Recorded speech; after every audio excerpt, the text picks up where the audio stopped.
Video अगर अच्छी लगे तो लाइक और सब्सक्राइब ज़रूर करें। इस फिल्म का नाम है नोप। इसकी शुरुआत एक टेलीविज़न शो से होती है जो काफ़ी मशहूर शो था। ये सभी को पसंद आता था क्योंकि ये एक कॉमिक फैमिली शो था। शो की खास बात ये थी कि इसमें एक बंदर को घरेलू जानवर के तौर पर लिया गया था। सब कुछ ठीक चल रहा था, लेकिन एक दिन वो बंदर उसके कंट्रोल से बाहर हो गया। वो इतने गुस्से में आ गया कि उसने शो में 2 लोगों की हत्या कर दी जो कि उस शो के मुख्य किरदार भी थे, और उसने एक लड़की का चेहरा भी बर्बाद कर दिया। केवल एक छोटा लड़का था जिसे बंदर ने कोई नुकसान नहीं पहुंचाया क्योंकि वो टेबल के नीचे छिप गया था, इसलिए उसकी जान बच गई थी। ये लड़का एक एक्टर था जिसने अपनी आंखों के सामने सभी को मरते देखा था। वो बहुत डरा हुआ था। इसके बाद ये कहानी वर्तमान समय में आती है। हम एक शहर देखते हैं जहाँ एक परिवार रहता था। परिवार में पिता और उनके 2 बच्चे थे जिनके बेटे का नाम ओजे था। ये लोग घोड़ों को प्रशिक्षण देते थे। वे घोड़े जिनका उपयोग फिल्मों और टीवी शो में किया जाता था। उनकी जिंदगी तब तक ठीक चल रही थी, लेकिन एक दिन जब ओजे और उसके पिता काम कर रहे थे, अचानक आसमान से चीजें गिरने लगी। इससे एक भारी सिक्का ओजे के पिता को लग गया और वो घायल हो गए। अब ओजे अपने पिता को अस्पताल ले जाने लगा, लेकिन वहां पहुंचते पहुंचते उसके पिता की हालत इतनी खराब हो गई कि उनकी मौत हो गई। ओजे बहुत दुखी था क्योंकि अचानक उसके पिता की मृत्यु हो गई थी, और वो भी इतनी रहस्यमयी तरीके से। तब इस बात को नज़रअंदाज कर दिया गया क्योंकि सभी को लगा कि कोई विमान दुर्घटनाग्रस्त हो गया होगा, जिसे ओजे ने भी मान लिया क्योंकि जब चीज़ें आसमान से गिर रही थी उसने विमान की आवाज़ सुनी थी। दुर्घटना के 6 महीने बाद ओजे परेशान था क्योंकि अब सारी जिम्मेदारियां उसके सर पर आ गई थी और अब उसे अपने परिवार का बिजनेस संभालना था। ओजे एक फिल्म शूट पर आता है। वो अपने साथ अपना सबसे खास घोड़ा लेकर आया था। आज टीवी विज्ञापनों की शूटिंग थी। तभी ओजे की बहन भी यहाँ आ जाती है। ओजे की बहन को फिल्म के क्षेत्र में काफ़ी दिलचस्पी थी और वो इस क्षेत्र में अपना नाम बनाना चाहती थी। वैसे जब उसकी शूटिंग शुरू हुई, घोड़ा लात मारने लगा और काफ़ी कोशिश के बाद भी वो काबू में नहीं आ पाता है। इस वजह से ओजे को इस प्रोजेक्ट से हटा दिया गया। ओजे और उसकी बहन फेल होने के बाद घर वापस आ रहे थे। उसका नाम एम था। अब से पहले वो ओजे के साथ नहीं रहती थी, लेकिन अब उनके पिता के गुजर जाने के बाद से उन्होंने साथ रहने का फैसला किया है। उनका कारोबार ठीक नहीं चल रहा था, जिसे वे कड़ी मेहनत करके ठीक करना चाहते थे।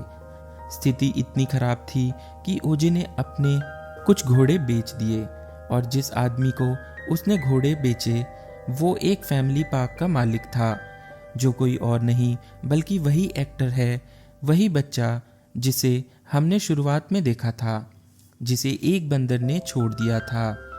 उसने अब तक एक्टिंग छोड़कर ये पार्क बना लिया है। ये दोनों भाई बहन इस एक्टर के ऑफिस आते हैं क्योंकि ओजे उनसे अपना सबसे खास घोड़ा बेचने की बात करने के लिए आया था। यहाँ एम उसी कॉमेडी टीवी शो की तस्वीरें और सामान देखती है जो उसे काफ़ी पसंद आई। फिर एक्टर उन्हें इस शो और उस घटना के बारे में बताता है।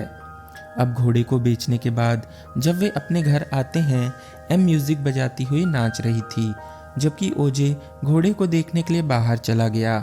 जैसे ही वो एक घोड़ा खोलता है, घोड़ा डर गया और वहां से भाग गया, और फिर घर की लाइट्स झपकने लगी।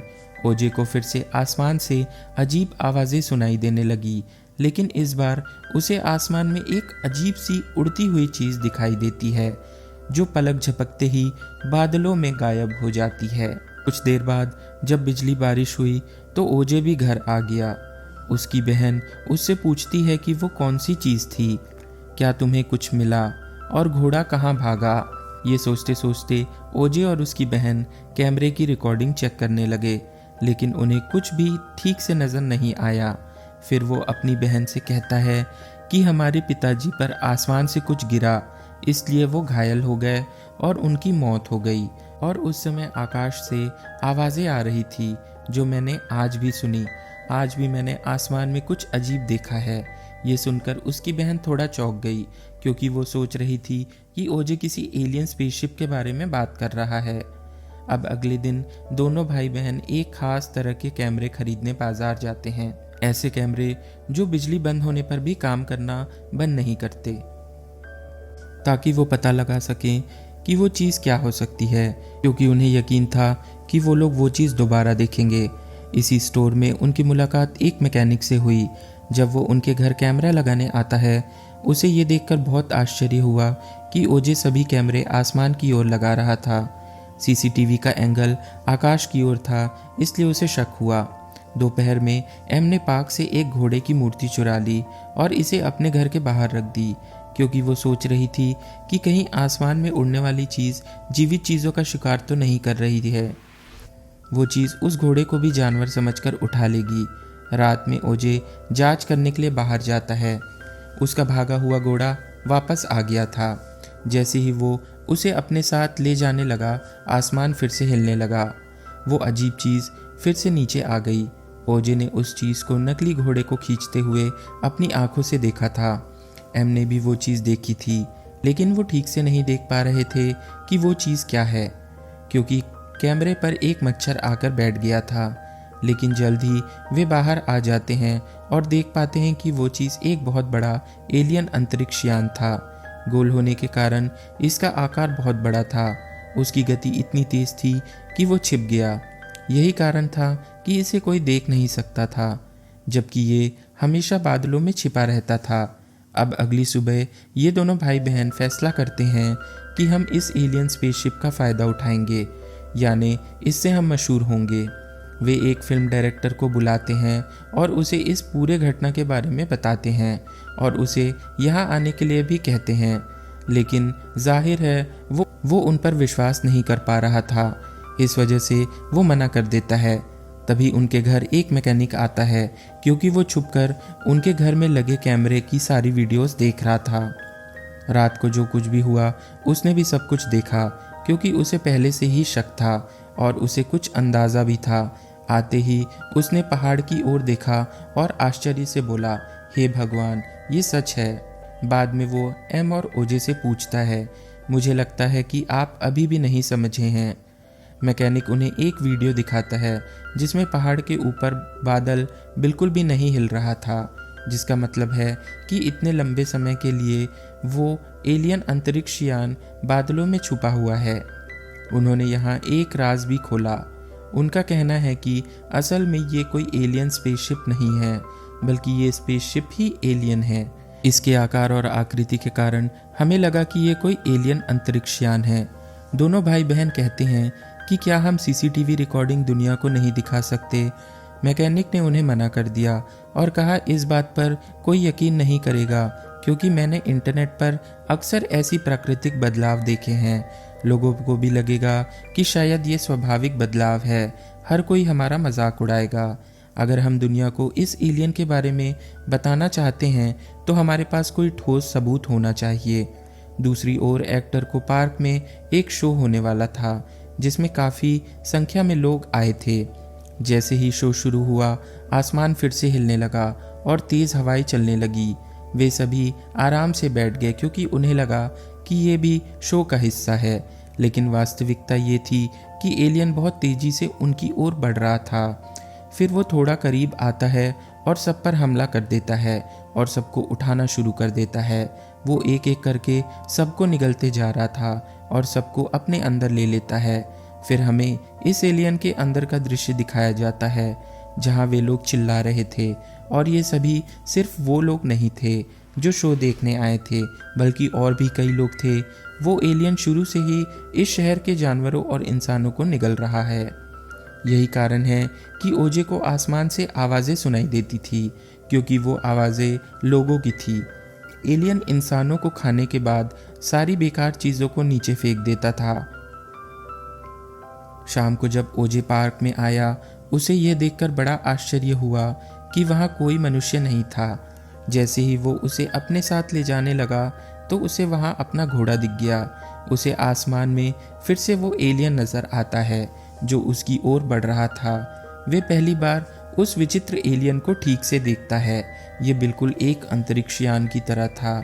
ये गोल था और इसका मुंह काफ़ी बड़ा था। जैसे ही वो घोड़े पर हमला करने के लिए आगे बढ़ा, सही समय पर ओजे ने उसकी जान बचा ली, लेकिन एलियन के हमले का झटका इतना बड़ा था कि वो बेहोश हो गया।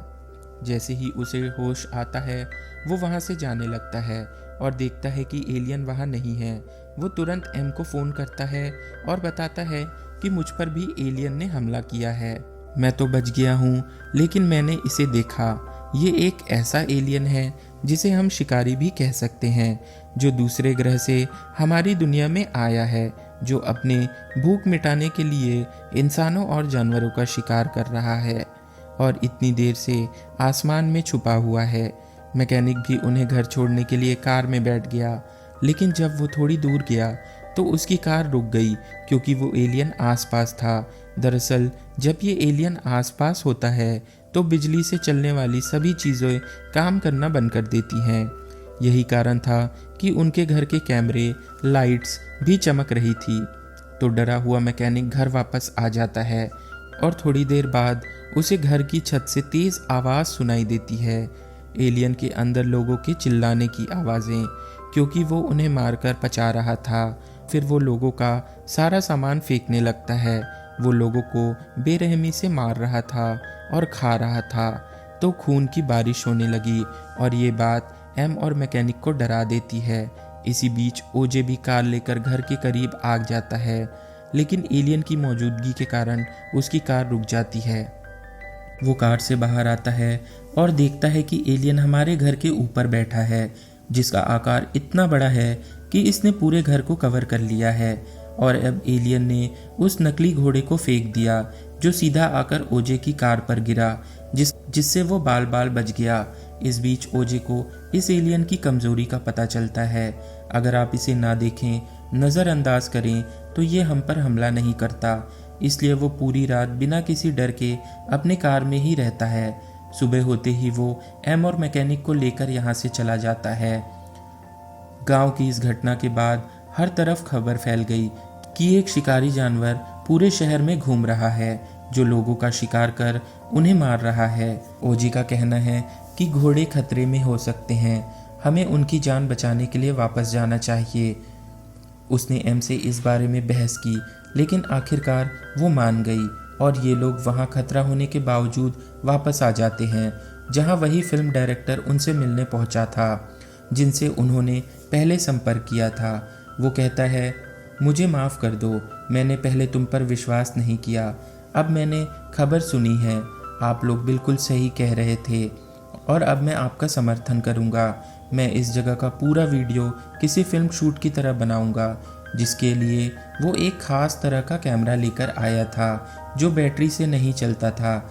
यानी अगर एलियन इनके पास भी आ गया तो भी ये कैमरा बंद नहीं होगा और ये लोग किसी भी कीमत पर उसका वीडियो बना सकेंगे, जो दुनिया को दिखाने के लिए एक बहुत बड़ी चीज़ साबित होगी। ये लोग पूरी योजना बनाते हैं। फिल्म डायरेक्टर पूछते हैं कि हम एलियन को बादलों से कैसे बाहर ला सकते हैं। जब सारी तैयारी हो जाए, उनका कहना है कि हमें घोड़े को चारे के तौर पर इस्तेमाल करना चाहिए। आप लोग क्या सोचते हैं? जिस पर मैकेनिक मना कर देता है कि नहीं, हम किसी भी जीवित वस्तु की बलि नहीं देंगे। ओजे डायरेक्टर से कहता है कि मैं एलियन को बाहर लाऊंगा, तुम बस तैयार रहो और अपना काम करो। वो एलियन सिर्फ एक जानवर है, हर जानवर के अपने रूल्स होते हैं और इस जानवर के रूल्स मैं जानता हूँ, ये भी कि उसे क्या खाना पसंद है और क्या नहीं, और उसके हमले से कैसे बचा जा सकता है। इसके अनुसार अब ये लोग अपनी पूरी योजना बनाते हैं, जिसके लिए उन्होंने एक तरह का जाल बिछाया है, लेकिन उसका मकसद उससे लड़ना नहीं है, उसे मारना नहीं है। वे बस उसका एक स्पष्ट वीडियो बनाना चाहते हैं, सबूत के तौर पर दुनिया को दिखाने के लिए, क्योंकि एक बार लोगों को उनके बारे में पता चल जाएगा तो बड़ी संख्या में लोग यहाँ आने लगेंगे और इन लोगों को फ़ायदा मिलेगा और ये प्रसिद्ध भी हो जाएंगे। अब ओजे घोड़े पर बैठता है। डायरेक्टर और मैकेनिक कैमरा सेट कर रहे थे, जबकि एम सभी कैमरों की फुटेज पर नज़र रख रही थी। अब एलियन के बादलों से बाहर आने से पहले एक बाइकर यहाँ आता है। उसे भी इस जगह पर शक था। उसे ये नहीं पता था कि यहाँ क्या हो रहा है। हालांकि एम उससे कहती है कि यहाँ खतरा है, यहाँ से चले जाओ, लेकिन वो नहीं सुनता। जैसे ही बाइकर मैदान में आया तो वो एलियन से काफ़ी करीब आ गया था। इस कारण उसकी बाइक अचानक बंद हो गई और वो बहुत दूर गिर जाता है। ओजे घोड़े पर बैठता है और उसकी मदद के लिए जाता है, लेकिन वहाँ एलियन पहले से आ चुका था, जो भूखा भी था। तो अगले ही पल वो उस बाइकर को अपने अंदर खींच लेता है। बाद में एलियन ओजे और उसके घोड़े के पीछे आता है। अब एलियन साफ नज़र आ रहा था, जिसका वीडियो डायरेक्टर बनाने लगता है। अब इससे पहले कि वो ओजे को निगल जाए, सही समय पर वो अपनी जान बचाकर छुप जाता है। अब डायरेक्टर पहली बार अपनी आंखों के सामने एलियन को देख रहा था, जो उन्हें काफ़ी हैरान कर देता है। वो इतना भावुक हो गया कि अपना कैमरा उठाता है और एलियन के सामने जाकर उसका वीडियो बनाने लगता है, लेकिन एलियन उसे भागने का मौका नहीं देता। वो एक ही हमले में डायरेक्टर को निगल भी जाता है। वो मैकेनिक को निगलने ही वाला था, लेकिन उसकी किस्मत अच्छी थी और वो किसी तरह अपनी जान बचा लेता है। जिसके बाद एलियन अब एम का पीछा करता है। ये देखकर वो इतनी डर जाती है कि वो तुरंत भागने लगती है। अपनी बहन को बचाने के लिए ओजे एलियन का ध्यान भटकाता है और उसे अपने पीछे रखता है। एलियन अब ओजे के ठीक सामने था, जो अपना गोल चेहरा बदलता है और एक अजीब रूप ले लेता है। उसका रूप एक बैलून जैसा लग रहा था, यानी हवा में उड़ता हुआ एक बड़ा गुब्बारा। लेकिन ये साइज इतना बड़ा था कि उसके सामने हर चीज़ बहुत छोटी लग रही थी। उन्हें भागने का मौका मिल गया था। वो बाइक लेकर पार्क में पहुंच जाता है। एलियन भी उसका पीछा कर रहा था।